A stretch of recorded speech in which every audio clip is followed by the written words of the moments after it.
আসসালামু আলাইকুম। বাংলাদেশের মুক্তিযুদ্ধ বিষয়ক বাংলাদেশ বিষয়াবলীর ষষ্ঠ পর্বে আপনাদেরকে স্বাগতম জানাচ্ছি। যারা আমার আগের 5টি পর্ব দেখেননি তাদের অনুরোধ জানাবো আগের পর্বগুলো দেখে আসার জন্য, তাহলে আপনারা পুরোপুরি নোটটিকে সুন্দরভাবে গুছিয়ে পড়তে পারবেন। তো শুরু করা যাক আজকের টিউটোরিয়াল। ভারতীয় মিত্রবাহিনীর ফেরত দেওয়া। যখন 16 ডিসেম্বর 1971 সালে ভারতীয় মিত্রবাহিনী এবং বাংলাদেশি মুক্তিবাহিনী অর্থাৎ যৌথ বাহিনীর কাছে আত্মসমর্পণ করেন পশ্চিম পাকিস্তানিরা, এরপরেও কিন্তু বাংলাদেশে যাতে অস্থির অবস্থা না পড়ে এর জন্য ভারতীয় মিত্রবাহিনী কিন্তু বাংলাদেশে অবস্থান করছিল। তো ভারতের প্রধানমন্ত্রী ইন্দিরা গান্ধী কাছে বঙ্গবন্ধু অনুরোধ জানায় যাতে মিত্রবাহিনীকে তাদের দেশে ফেরত নেওয়া হয়। তো মিত্রবাহিনীকে ফেরত নেওয়া হয় 12 মার্চ 1972। ভারত বাংলাদেশ মৈত্রী চুক্তি, এটি প্রথম বাংলাদেশ স্বাধীন হওয়ার পরে কোনো দেশের সাথে মৈত্রী চুক্তি স্বাক্ষরিত হয়। ভারত বাংলাদেশ মৈত্রী চুক্তি এটি স্বাক্ষরিত হয় ভারতের সাথে, স্বাক্ষর হয় 19 মার্চ 1972। চুক্তির মেয়াদ ছিল 25 বছর এবং চুক্তির মেয়াদ শেষ হয় 18 মার্চ 1997। চুক্তিতে স্বাক্ষর করেন বাংলাদেশের পক্ষে শেখ মুজিবুর রহমান এবং ভারতের পক্ষে ইন্দিরা গান্ধী। স্বাধীন বাংলা বেতার কেন্দ্র, আপনারা সবাই জানেন যে 1971 সালে ঢাকার যে বেতার কেন্দ্র ছিল সেই বেতার কেন্দ্রটি সম্পূর্ণরূপেই পশ্চিম পাকিস্তানিদের নিয়ন্ত্রণাধীন ছিল। তো যখন 25 মার্চে যুদ্ধ শুরু হয়ে যায়, সেই ক্ষেত্রে ভারতের যে ঢাকার যে রেডিও স্টেশন এটা সম্পূর্ণটাই পশ্চিম পাকিস্তানিদের নিয়ন্ত্রণে চলে যায়। তো চট্টগ্রাম বেতার কেন্দ্রের কিছু ইয়াং লোকজন আরজেরা তারা কিছু যন্ত্রপাতি সেখান থেকে সরিয়ে নিয়ে গিয়ে চট্টগ্রামের কালুরঘাটে একটি নতুন বেতার কেন্দ্র স্থাপন করেন। অবশ্যই সেটা লুকিয়ে, সেটা নাম দেন স্বাধীন বাংলা বেতার কেন্দ্র। আমরা সেটা সম্পর্কে জানবো। স্থানান্তর করা হয় চট্টগ্রামের কালুরঘাটে, অর্থাৎ কালুরঘাটে ছিল স্বাধীন বাংলা বেতার কেন্দ্রের প্রথম অফিস এবং সেটার নাম দেওয়া হয় স্বাধীন বাংলা বিপ্লবী বেতার কেন্দ্র। এবং পরবর্তীতে নাম পরিবর্তন করে স্বাধীন বাংলা বেতার কেন্দ্র করা হয় 28 মার্চ 1971 সালে। বিপ্লবী অংশটা বাদ দেওয়ার জন্য অনুরোধ জানাই মেজর জিয়াউর রহমান। এই বেতার কেন্দ্র অত্যন্ত জনপ্রিয় হয়ে উঠেছিল। এই যে বেতার কেন্দ্রের সবচেয়ে জনপ্রিয় দুইটা অনুষ্ঠান ছিল চরমপত্র এবং জল্লাদের দরবার। চরমপত্র সৃষ্টির পরিকল্পনা করেন আব্দুল মান্নান, জাতীয় পরিষদ সদস্য। চরমপত্র সৃষ্টির স্ক্রিপ্ট লেখা হতো ঢাকাইয়া ভাষায় এবং তার উপস্থাপক ছিলেন MR আক্তার মুকুল। জল্লাদের দরবার নামে যে অনুষ্ঠানটি পরিচালিত হতো এখানে জেনারেল ইয়াহিয়া খানের অমানবিক আচরণ এবং পাশবিক চরিত্রকে চিহ্নিত করা হয় কিল্লা ফতে খান নামক একটা চরিত্রের মাধ্যমে এবং সিগনেচার টিউন ছিল হচ্ছে জয় বাংলা, বাংলার জয়। 71-এর ঘাতক দালাল নির্মূল কমিটি, এটি গঠন করা হয় 1992 সালের 19 জানুয়ারি। আহ্বায়ক ছিলেন জাহানারা ইমাম এবং এটা গঠন করা হয় গোলাম আজমকে যখন জামাত ইসলাম তাদের আমির ঘোষণা করে, তখন এই ঘাতক দালাল নির্মূল কমিটি গঠন করা হয়। কারণ গোলাম আজম ছিলেন ওই সময় পশ্চিম পাকিস্তানিদের পক্ষে, অর্থাৎ আমাদের বিপক্ষে, পূর্ব পাকিস্তানিদের বিপক্ষে তিনি অবস্থান নিয়েছিলেন।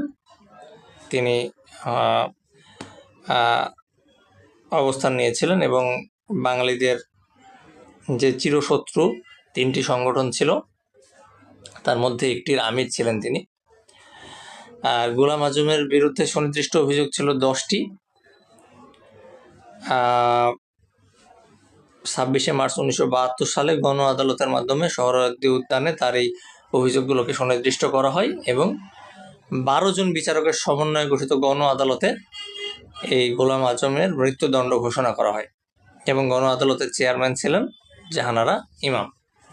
স্থাপনা, ভাস্কর্য এবং অন্যান্য বাংলাদেশের স্বাধীনতা কেন্দ্রিক যে সকল স্থাপত্য ভাস্কর্য রয়েছে সেগুলোর নাম আমরা জানবো। শিখা অনির্বাণ, আমরা অনেকে জানি এই নামটি। এটি স্বাধীনতা যুদ্ধের স্মৃতিস্তম্ভ। এটি সার্বক্ষণিক শিখা বা আগুন জ্বালিয়ে রাখা হয় বলে এটার নাম শিখা অনির্বাণ। এটার অবস্থান হচ্ছে ঢাকা সেনানিবাসস্থ কুর্মিটোলা গলফ ক্লাবে এবং সেনানিবাস কেন্দ্রীয় মসজিদ সংলগ্ন এলাকায়। এটি স্থাপনের পরিকল্পনা করেন ঢাকার ডিজাইন ডেভেলপমেন্ট সেন্টার।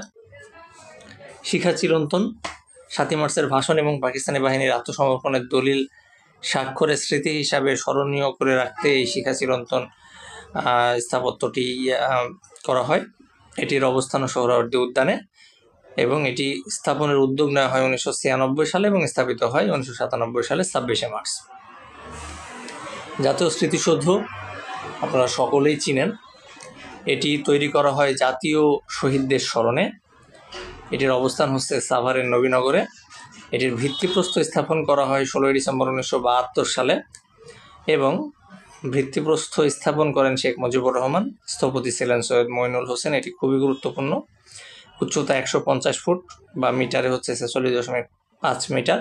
ফলকের সংখ্যা হচ্ছে 7টি ফলক দ্বারা 7টি গুরুত্বপূর্ণ ঘটনাকে প্রকাশ করা হয়েছে। একটি হচ্ছে 52 সালের ভাষা আন্দোলন, দ্বিতীয়টি 54 সালের যুক্তফ্রন্ট নির্বাচন, 56 সালের শাসনতন্ত্র আন্দোলন, 62 সালের শিক্ষা আন্দোলন, 66 সালের 6 দফা, 69-এর গণ অভ্যুত্থান এবং 71-এর মুক্তিযুদ্ধ। মুক্তিযুদ্ধ জাদুঘর এটি স্থাপনা করা হয় 22 এপ্রিল 1996 সালে ঢাকার সেগুনবাগিচার একটা পুরনো দ্বিতল বাড়িতে। স্লোগান ছিল সত্যের মুখোমুখি হন, ইতিহাসকে জানুন। পরবর্তীতে 2008 সালে সেগুনবাগিচা থেকে এটিকে পশ্চিম আগারগাঁও শেরেবাংলা নগরে স্থানান্তর করা হয় এবং 2.5 বিঘা জমি মুক্তিযুদ্ধ জাদুঘর ট্রাস্ট বোর্ডের কাছে হস্তান্তর করা হয়। এটির নির্মাণ কাজ শুরু হয় হচ্ছে 7 ফেব্রুয়ারি 2012-তে। মূল নকশাকার ছিলেন বুয়েটের স্থপতি দম্পতি তানজিম হাসান এবং নাহিদ ফারজানা। আনুষ্ঠানিকভাবে দ্বার উন্মোচন করা হয় ঢাকার আগারগাঁওয়ে 16 এপ্রিল 2017 সালে। মুক্তিযুদ্ধভিত্তিক সাহিত্য থেকে প্রতি পরীক্ষাতেই কোনো না কোনো একটি প্রশ্ন এসেই থাকে। তো এইখানে এই লেকচারটা একটু বড় হতে চলেছে কারণ অনেক সাহিত্য রয়েছে মুক্তিযুদ্ধ ভিত্তিক যেগুলো আমাদেরকে জানতে হবে। আমি চেষ্টা করেছি সবগুলোকে এখানে দেওয়ার জন্য যাতে করে এইটুকু পড়লে আপনাদের সকল সিলেবাসটা কমপ্লিট হয়ে যায়। তো নাটকের মধ্যে মমতাজ উদ্দিন আহমেদের কি চাহ সংকোচিল, বর্ণচোর, বকুলপুরের স্বাধীনতা কার লেখা, এটা বারবার আসে পরীক্ষায়। যে অরণ্যে আলো নেই লিখেছিলেন নীলিমা ইব্রাহিম, তার নাটক। আলাউদ্দিন আল আজাদের নরকে লাল গোলাপ, সৈয়দ শামসুল হকের পায়ের আওয়াজ পাওয়া যায়, এটি একটি নাটক, খুবই গুরুত্বপূর্ণ। পরীক্ষায় আসে এভাবে যে পায়ের আওয়াজ পাওয়া যায় এটি কি ধরনের সাহিত্য, নাটক, উপন্যাস নাকি, এই ধরনের প্রশ্নটা আসে। তারপরে আব্দুল আল মামুনের আইনাই বন্ধুর মুখ, জিয়া হায়দারের পঙ্কজ বিভাস, সাইদ আহমদের প্রতিদিন একদিন এবং রণেশ দাশগুপ্তের ফেরি আসছে। উপন্যাসের মধ্যে মুক্তিযুদ্ধভিত্তিক উপন্যাসের মধ্যে আনোয়ার পাশার রাইফেল রুটি আওরাত, এটি খুবই গুরুত্বপূর্ণ, সব ভুলে গেলেও এই উপন্যাসটির নাম বলা যাবে না। সৈয়দ শামসুল হকের নিষিদ্ধ লোবান, এটিও গুরুত্বপূর্ণ। নীল দংশন খুব একটা গুরুত্বপূর্ণ না, তারপরে দেখতে পারেন। শওকত ওসমানের জাহান্নাম হইতে বিদায়, জলাঙ্গির 2 সৈনিক, নেকড়ে অরণ্য, এর মধ্যে নেকড়ে অরণ্য সবচেয়ে গুরুত্বপূর্ণ, এটি বারবার আসে। নেকড়ে অরণ্য মুক্তিযুদ্ধ ভিত্তিক উপন্যাস, লিখেছেন শওকত ওসমান। শওকত আলীর হচ্ছে যাত্রা, আল মাহমুদের উপমহাদেশ, নূর মোহাম্মদ মোল্লার এক প্রজন্মের সংলাপ, আব্দুর রউফের মুক্তি স্নান, রশিদ হায়দারের খাঁচাই, আবু জাফর শামসুদ্দিনের দেয়াল, সর্দার জয়নুদ্দিনের বিধ্বস্ত রোদের ঢেউ, মাহমুদুল হকের জীবন আমার মন, তারাশঙ্কর বন্দ্যোপাধ্যায়ের একটি কালো মেয়ের কথা, এটিও খুবই গুরুত্বপূর্ণ। তারাশঙ্কর বন্দ্যোপাধ্যায়ের লেখা মুক্তিযুদ্ধ ভিত্তিক উপন্যাস একটি কালো মেয়ের কথা। সেলিনা হোসেনের হাঙর নদী গ্রেনেড, নিরন্তর ঘণ্টাধ্বনি। নিরন্তর ঘণ্টাধ্বনি আপনি ভুলে যেতে পারেন, কিন্তু হাঙর নদী গ্রেনেড ভোলা যাবে না। এটি হচ্ছে মুক্তিযুদ্ধ ভিত্তিক উপন্যাস সেলিনা হোসেনের। হুমায়ুন আহমেদের চারটা, আগুনের পরশমণি, শ্যামল ছায়া, জ্যোৎস্না ও জননীর গল্প এবং দেওয়াল। ইমদাদুল হক মিলনের কালো ঘোড়া, এটাও গুরুত্বপূর্ণ। রাবিয়া খাতুনের ফেরারি সূর্য, তাহমিনা আনামের এই গোল্ডেন এইজ, জাফর ইকবালের আমার বন্ধু রাশেদ, এটা একটা মুভিও আছে এর উপরে, আপনারা দেখতে পারেন। আমজাদ হোসেনের অবেলায় অসময়, মুক্তিযুদ্ধের উপন্যাস সমগ্র। অন্যান্য গ্রন্থের মধ্যে শওকত ওসমানের জন্ম যদি তব বঙ্গে, এটি একটি গল্প। রাবিয়া খাতুনের মুক্তিযুদ্ধের গল্প নামের একটা গল্প সংকলন আছে, এবং ৭১-এর নিশান নামে আরেকটি গল্প গ্রন্থ আছে। অ্যালেন গ্রিন্সবার্গ, মার্কিন নাগরিক, তিনি একটি কবিতা লিখেছিলেন যেটি পরীক্ষায় বারবার আসে এবং খুবই গুরুত্বপূর্ণ, এবং এক নামে সবাই চেনে, September on the Jessore road কবিতার নাম। মেজর মোহাম্মদ আব্দুল জলিলের লেখা এ সার্চ ফর আইডেন্টিটি, এটা একটি প্রবন্ধ। মেজর জেনারেল সুখমান্ত সিং, তিনি ভারতের একজন লেখক, তিনি লিখেছিলেন একটি প্রবন্ধ দ্য লিবারেশন অফ বাংলাদেশ। ঝানার ইমামের ৭১-এর দিনগুলি, এটি আপনারা সকলেই জানেন এই নামটি, এটা একটা স্মৃতিকথা বা ডায়েরি। আরেকটি আছে তার বুকের ভিতর আগুন। হাসান হাফিজুর রহমানের মুক্তিযুদ্ধের ইতিহাস দলিল পত্র, এটি একটি সম্পাদিত গ্রন্থ। নীলিমা ইব্রাহিমের আমি বীরঙ্গনা বলছি, এটি একটি প্রবন্ধ। এখানে ১১ জন বীরঙ্গনার গল্প দেওয়া আছে এবং তারা বর্তমানে কি অবস্থায় আছে সেই সম্পর্কিত তথ্যাবলী দেওয়া আছে, এটিও খুবই গুরুত্বপূর্ণ। আমি বীরঙ্গনা বলছি, এটি একটা প্রবন্ধ নীলিমা ইব্রাহিমের। শেখ মুজিবুর রহমানের আমার কিছু কথা, শামসুর রহমানের স্বাধীনতা তুমি, এটি একটি কবিতা এবং এটিও বারবার আসে, স্বাধীনতা তুমি, শামসুর রহমানের একটি কবিতা। প্রথম আলো পত্রিকার একটি প্রচ্ছদ মানে ছিল ৭১-এর চিঠি, একটি পত্রিকা প্রথম আলোর ৭১-এর চিঠি নামে একটা তারা সংকলন বের করেছিল। এটার প্রচ্ছদ শিল্পী ছিলেন কাইয়ুম চৌধুরী। সেলিনা হোসেনের ৭১-এর ঢাকা, এটা খুব বেশি গুরুত্বপূর্ণ না। এমআর আখতার মুকুলের আমি বিজয় দেখেছি, এটা একটা স্মৃতিকথা। সুফিয়া কামালের ৭১-এর ডায়েরি, এটা একটা স্মৃতিকথা। বেগম নূরজাহানের ৭১-এর কথামালা। মোনায়েম সরকারের বাংলাদেশ ও বঙ্গবন্ধু, আলাউদ্দিন আল আজাদের ফেরারি ডায়েরি। আব্দুল গফফার চৌধুরী আমরা বাংলাদেশি না বাঙালি। সাফায়েত জামিলের ৭১-এর মুক্তিযুদ্ধ। আহমদ রফিকের বাঙালি স্বাধীনতা যুদ্ধ। আনিসুল হকের যারা ভোর এনেছিল। মেজর অবসরপ্রাপ্ত রফিকুল ইসলামের প্রতিরোধের প্রথম প্রহর। উইং কমান্ডার অবসরপ্রাপ্ত হামিদুল্লাহ খানের ৭১-এর উত্তর রণাঙ্গন এবং বাঙালি স্বাধীনতার পটভূমি। বিচারপতি আবু সাইদ চৌধুরীর প্রবাসী মুক্তিযুদ্ধের দিনগুলো। কর্নেল অবসরপ্রাপ্ত শওকত আলীর সত্য মামলা আগরতলা, এটা খুবই গুরুত্বপূর্ণ বই। এবং আর্চার কে ব্লাডের the cruel birth of Bangladesh, এটি একটি গ্রন্থ। গ্যারি জে ব্যাসের the blood telegram. Anthony Mascarenhas, ইনি একজন সাংবাদিক, তার লেখা বই হচ্ছে Bangladesh a legacy of blood. Lieutenant general AFR জেকবের surrender at Dhaka, birth of a nation. মুক্তিযুদ্ধ ভিত্তিক চলচ্চিত্রগুলো আসে অনেক সময়। ৭ই মার্চের ভাষণের উপর ভিত্তি করে নির্মিত চলচ্চিত্র পুরো ১১ জন। আমরা ছোটবেলায় এই আমাদের জেনারেশনের যারা আছে তারা সবাই প্রায় এই মুভিটির নাম জানে, এই চলচ্চিত্রটির নাম জানে। এটির পরিচালক ছিলেন চাষী নজরুল ইসলাম। বিশ্লেষ্য মতিউর রহমানের উপর ছায়াছবি অস্তিত্বে আমার দেশ। মুক্তিযুদ্ধ পূর্ব চলচ্চিত্র জীবন থেকে নেওয়া, ভাষা আন্দোলন ভিত্তিক, 1970 সালে তৈরি করেন জহির রায়হান। মুক্তিযুদ্ধের উপর পূর্ণ চলচ্চিত্র, প্রথম চলচ্চিত্র ছিল কাজী নজরুল ইসলামের চাষী নজরুল ইসলামের 1972 সালে।